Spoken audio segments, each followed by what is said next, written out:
नमस्कार साथियों, मैं हूं अक्सनगार सहाफ़ी मनोज अलीगढ़ी और मेरे साथ में है मारूफ सहाफ़ी जनाब मोहतरम खालिद अनवर साहब, जो कि बिहार से चल दिल्ली में अपनी पत्रकारिता का डंका बजा रहे थे और उन्होंने ऐसा यू टर्न लिया कि वो पत्रकारिता के साथ साथ में जनता दल यूनाइटेड होते हुए सीधे एमएलसी के पद पर पहुंचे हैं और बिहार की उस जनता को, शोषित, वंचित, पीड़ित और अल्पसंख्यक समाज के लोगों के लिए, जनता के लिए दिल खोलकर सेवा कर रहे हैं और उनका राजनीति के माध्यम से सेतु बन बिहार से दिल्ली तक के कार्यों को अंजाम दे रहे हैं। जनाब, मैं आपका स्वागत करता हूं अपने शो मनोज अलीगढ़। बहुत बहुत शुक्रिया मनोज साहब, आप आए दिल्ली चल करके और बातचीत कर रहे हैं, इसके लिए मैं आपका शुक्रगुजार हूँ। मेहनत कीजिए और समाज के जो इश्यूज़ हैं उनको उठाइए, मैं आपके साथ हूँ। हम सर आप जैसे लोगों से प्रेरणा लेते हैं और मज़े की बात यह है कि सर यहाँ पर आने के पीछे कारण ये था कि आप हमारा समाज के संपादक रहे और हैं, लेकिन ऐसा 2018 में क्या हुआ जो आप राजनीति की तरफ स्विच कर गए? देखिए, सहाफ़त, पत्रकारिता क्या है? समाज की सेवा है और समाज की सेवा सियासत भी है। और मुझे ये लगा कि बिहार के लोगों को जो इंसान आगे बढ़ा रहा है, बिहार के लिए लगातार काम कर रहा है। 2005 से नीतीश कुमार ने बिहार की कमान संभाली और उसके बाद बिहार की जो काया कल्प हुई, जो काया बदलने की कोशिश हुई, नीतीश कुमार अकेले चलते रहे। और एक बिहारी होने के नाते, एक सहाफ़ी होने के नाते मेरी ये जिम्मेदारी थी कि ऐसे लोगों के साथ खड़ा हूँ जो समाज के सभी वर्गों को लेकर चलते हैं, जो क्राइम, कम्युनलिज्म और करप्शन से समझौता नहीं करते हैं, जो गरीबों, पिछड़ों, अति पिछड़ों और दलितों का ख्याल करते हैं, जो हमारे पूर्वज हैं देश के, महात्मा गांधी जी, सरदार पटेल जी या मौलाना अबुल कलाम आज़ाद साहब, ऐसे पूर्वजों को अपना आदर्श मानना और उनके टीचिंग्स को, उनकी समझाई हुई बातों को समाज में लागू करने की कोशिश करना, ये नीतीश कुमार का सेवा रहा है। और मैं उनसे प्रभावित होकर के मैंने उनका साथ दिया, उनकी टीम में मैं शामिल हुआ और उनके साथ काम कर रहा हूँ। सर एमएलसी एक बार नहीं, दो दो बार बन गए। क्या देखिए, ये आपकी पत्रकारिता की शब्दों का खेल था या आपका कलम का जोड़ था, जो एक बड़े पिछड़े प्रदेश के मुखिया आपको दो दो बार एमएलसी बना रहे हैं? आखिर आपने ऐसा क्या टॉनिक दिया उनको, क्या सलाह दी या क्या मार्ग दिया उनको जो आपको दो बार मौका मिला? सर देखिए, यही समझने की ज़रूरत है कि देश में कम ऐसे लीडर हैं जो परिवारवाद को आगे नहीं बढ़ाते, जिनके विचारों में समाजवाद भरा हुआ है कूट कूट करके।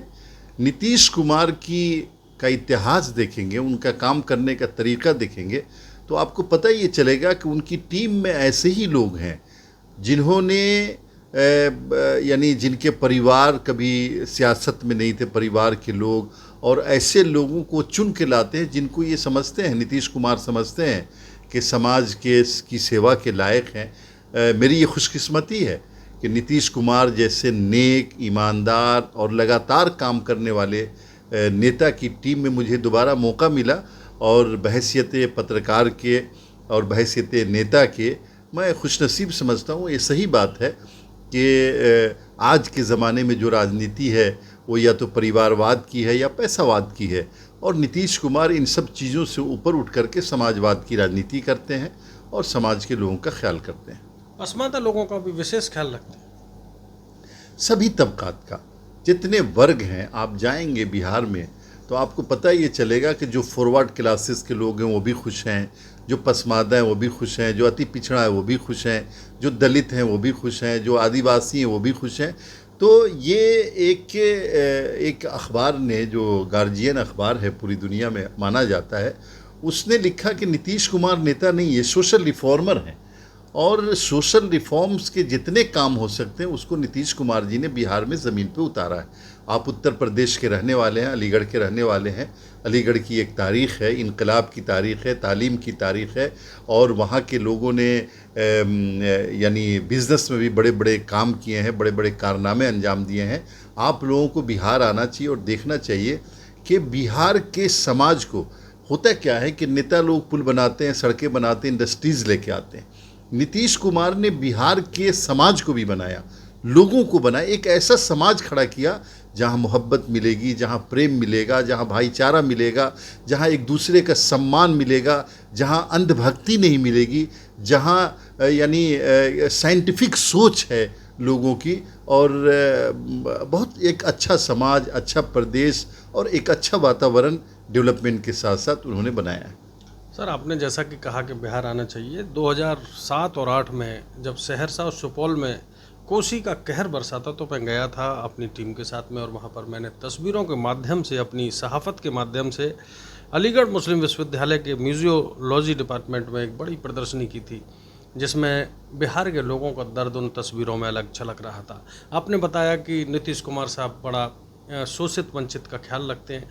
ऐसे में ही अगर बात की जाए लालू जी की, तो उन्होंने तो ओबीसीज को बहुत आगे बढ़ाने की कोशिश की, मुख्य धारा से जोड़ने का प्रयास किया।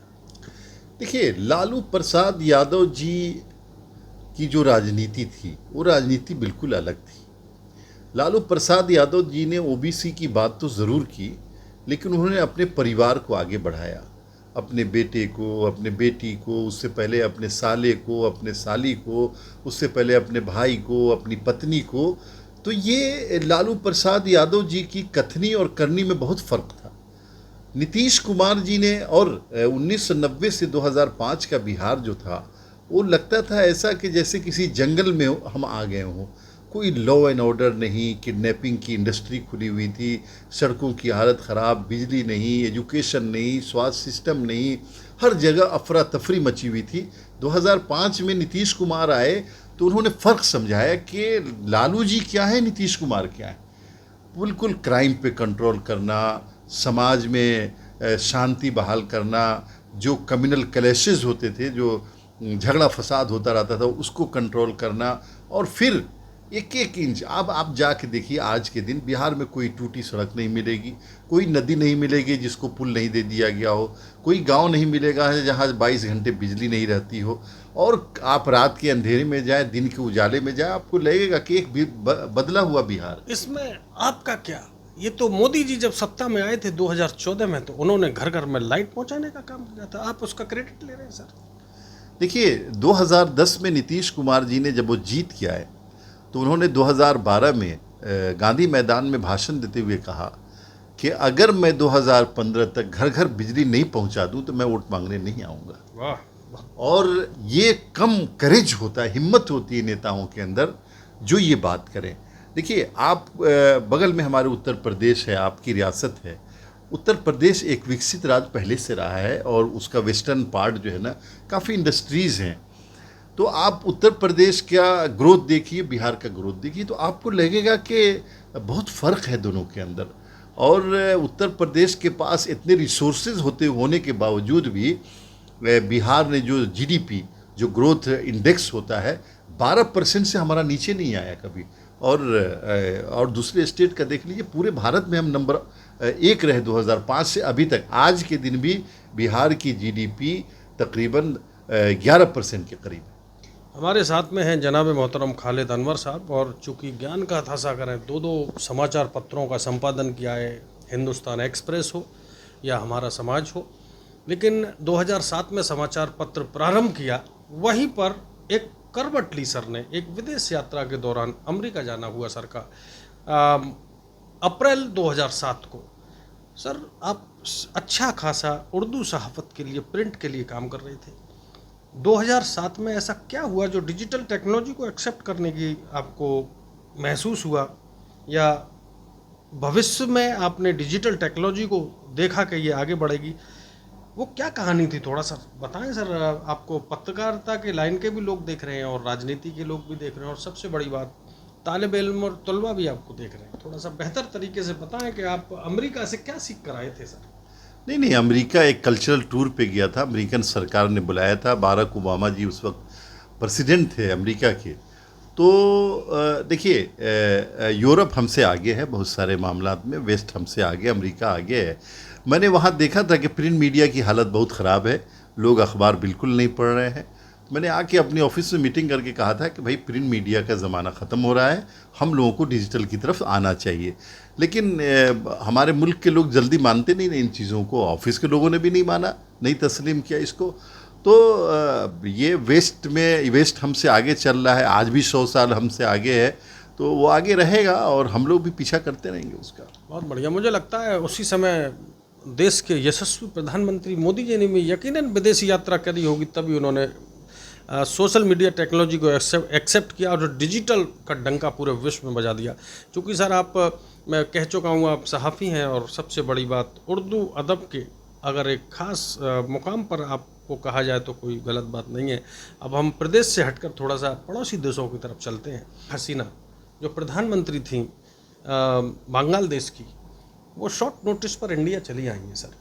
इससे उनके आने से कोई भारत को कोई नुकसान, कोई हानि, कोई परेशानी, क्या संकेत नज़र आ रहे हैं सर?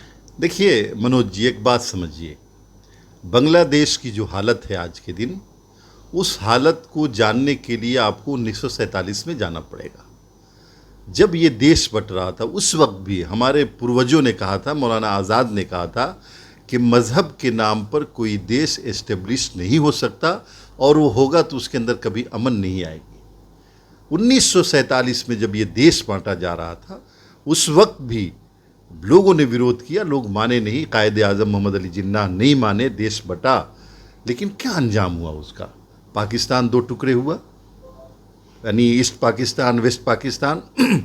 और पाकिस्तान की इकनॉमी की क्या हालत? आप अगर ये समझते हैं कि मज़हब के नाम पर, इस्लाम के नाम पर हम मुल्क बना लेंगे, उसको चला लेंगे, ये नामुमकिन है। ये सब मुल्क ऐसे नहीं चलता है। आज बांग्लादेश में, पाकिस्तान में जमहूरियत कितनी नीचे चली गई है, वो लोग देखें इसको। आज बेगम हसीना वाजिद आई हैं यहाँ पे, ये कोई नई बात नहीं। इससे पहले भी खालिदा ज़िया की सरकार को उलट पलट किया गया, बेगम हसीना के ख़ुद फादर को, शेख मुजीबुर रहमान को मारा गया, फांसी दी गई। तो ये सब बांग्लादेश में और पाकिस्तान में ये होता रहेगा। जमहूरियत की जड़ें वहाँ कमज़ोर हैं, लोग जमहूरियत में यकीन नहीं रखते, मज़हब के नाम पे उठते हैं और इस तरह के ड्रामे करते हैं। शेख हसीना ने भी जमहूरी इदारों को मजबूत नहीं किया। हमारे यहाँ कोई, जैसे इंदिरा गांधी जी ने इमरजेंसी लगाया, हमारे इदारों ने उसको क्रश किया कि भाई ये आप गलत कर रही हैं, और इंदिरा गांधी को इमरजेंसी वापस लेनी पड़ी। आप पाकिस्तान में देखिए कितनी मरतबा फ़ौजी हुकूमत आ चुकी है। आप बांग्लादेश में देखिए कितनी बार 1971 के बाद से अब तक कितनी बार सरकारें उलट पलट गई हैं। तो हिंदुस्तान के जो इंस्टीट्यूशन है, जो जमहूरी इदारे हैं, मजबूत हैं। बांग्लादेश और पाकिस्तान के जमहूरी जो इदारे हैं, जो इंस्टीट्यूशन है, वो कमज़ोर हैं। और उसका नतीजा है कि बेगम हसीना को या इससे पहले खालिदा ज़िया को जो ये दिन देखना पड़ रहा है, वो दिन देखना पड़ रहा है। और इसमें मुझे लगता है कि जमहूरी इदारों को मजबूत करने की ज़रूरत है। सर, इदारे तो मजबूत होंगे ही होंगे जब जब विभीषण जैसे और रज़ाकार जैसे लोग बांग्लादेश में होंगे और विभीषण जैसे लोग भारत में होंगे, तब तक तो नुकसान होना ही है सर। नहीं, देखिए, कोई भी समाज है, वहाँ अल्ट्रा फेनेटिक लोग होते हैं। कोई भी समाज, दुनिया का कोई भी समाज ले लीजिए, वहाँ होते हैं। समाज का काम ये होता है कि उनको भी एडजस्ट करें आप। अगर आपका बच्चा बहुत तेज़ मोटरसाइकिल चलाता है, तो समाज की ये जिम्मेदारी है कि उसको ऐसा ट्रैक दिया जाए जहाँ वो मोटरसाइकिल चलाए। तो अल्ट्रा फेनेटिक बांग्लादेश में भी है, अल्ट्रा फेनेटिक पाकिस्तान में भी है, और कुछ फेनेटिक हमारे देश में भी है। हमारे देश की खूबसूरती ये है कि हम लोगों ने, हमारे देश ने उस अल्ट्रा फेनेटिक को भी संभाल के रखा है। पाकिस्तान और बांग्लादेश ये नहीं कर पाए हैं, जिसकी वजह से उनके यहाँ ये हशर होता है।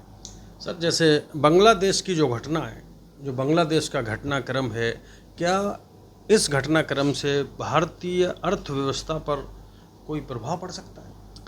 देखिए, पड़ोसी बदला नहीं जा सकता। वाजपेयी जी कहते थे कि पड़ोसी बदला नहीं जा सकता, और बांग्लादेश हमारा पड़ोसी है, श्रीलंका हमारा पड़ोसी है, नेपाल हमारा पड़ोसी है, पाकिस्तान हमारा पड़ोसी है, मालदीव हमारा पड़ोसी है।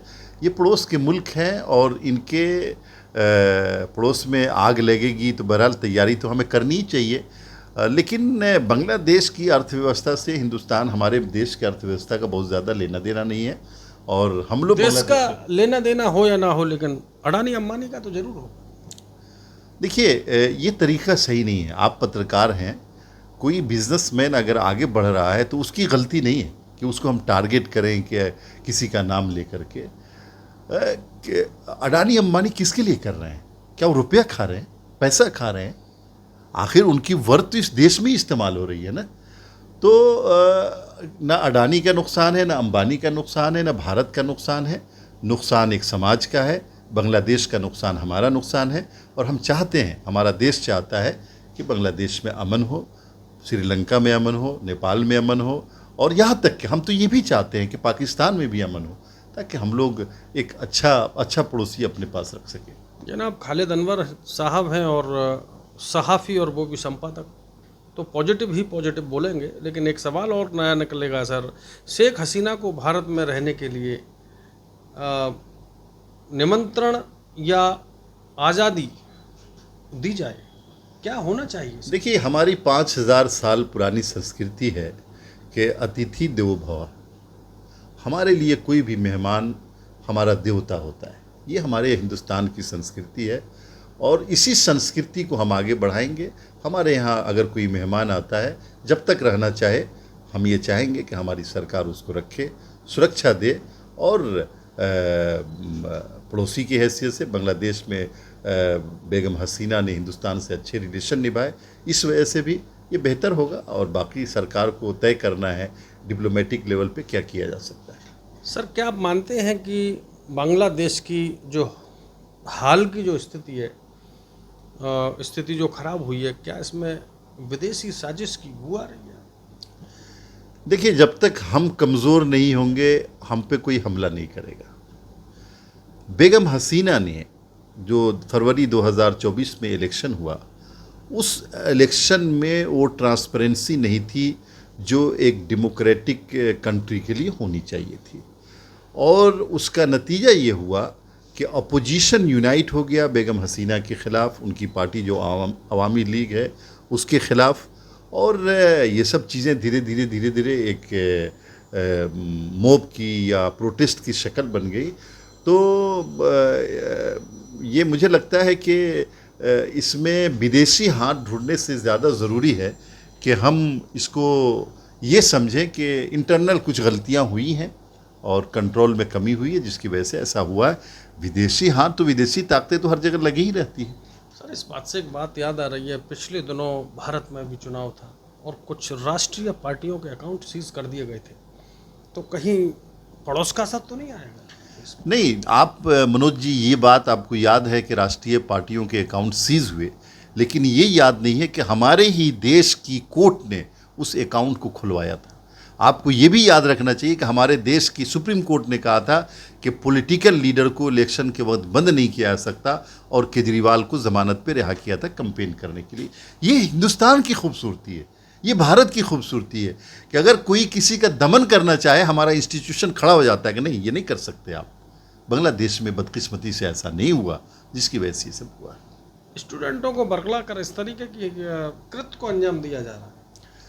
नहीं, देखिए, स्टूडेंट्स को नए होते अगर राजनीति करनी थी तो मुखर होते, सामने आते, बच्चों के कंधे पर रख के बंदूक चलाने का क्या मतलब था? ये तो बहुत बेहतर बात नहीं है, पूरे देश के लिए बड़ी शर्म की बात है कि इस तरीके के छात्रों पर, स्टूडेंटों पर हाथ रखकर पूरा तख्ता पलट दिया। सैकड़ों ही नहीं बल्कि कई सैकड़ों लोगों की भी मौत हुई।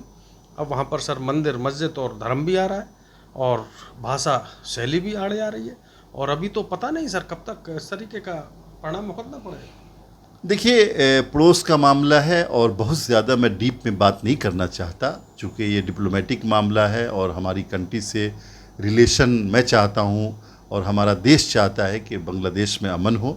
इससे ज़्यादा मुझसे मत बुलवाइए इस मौजू के ऊपर। और चलिए सर, मैं क्वेश्चन चेंज करता हूँ। जनता दल यूनाइटेड के आप MLC हैं और एक बार नहीं 2 बार हैं। आखिर ऐसी क्या बात है जो 2018 में भी आप एमएलसी हुए, 2024 में भी एमएलसी हो, और एक दो पब्लिक का वोट नहीं सर, सीधे 28 विधायकों का मत मिला है आपको? क्या चाबी है जो घुमाते ही आप एमएलसी बन जाते हैं सर? नहीं, ये तो हमारे नेता जो नीतीश कुमार जी हैं, जिनको सोशल रिफॉर्मर कहा जाता है, मैं उनका शुक्रगुजार हूँ कि उन्होंने पहली मर्तबा भी, दूसरी मर्तबा भी मुझे मौका दिया काम करने का, और मैं खुशकिस्मत हूँ कि मैं उनके साथ काम कर रहा हूँ।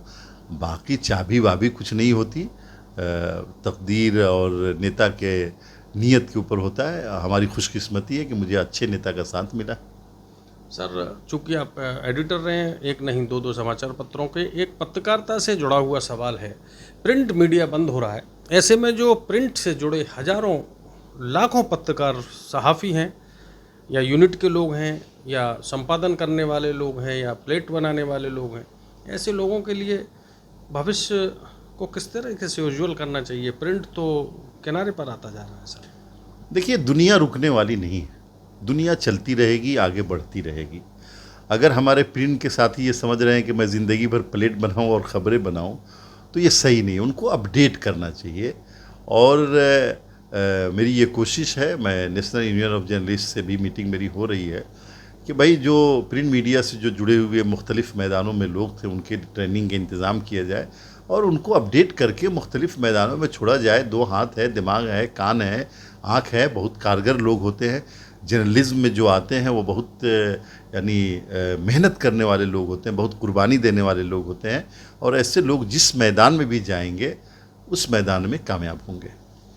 तो मेरे साथ में थे जनाब मोहतरम खालिद अनवर साहब, जो कि पत्रकार ही नहीं बल्कि कई समाचार पत्रों के संपादक के साथ साथ जनता के चहेते और नीतीश जी के बड़े खासम खास हैं। मैं हूं सहाफ़ी मनोज अलीगढ़ी, बस्ता बावस्ता मिलता रहूँगा और ऐसे ही खास मेहमानों से मुलाकात करता रहूँगा। बहुत बहुत शुक्रिया, धन्यवाद।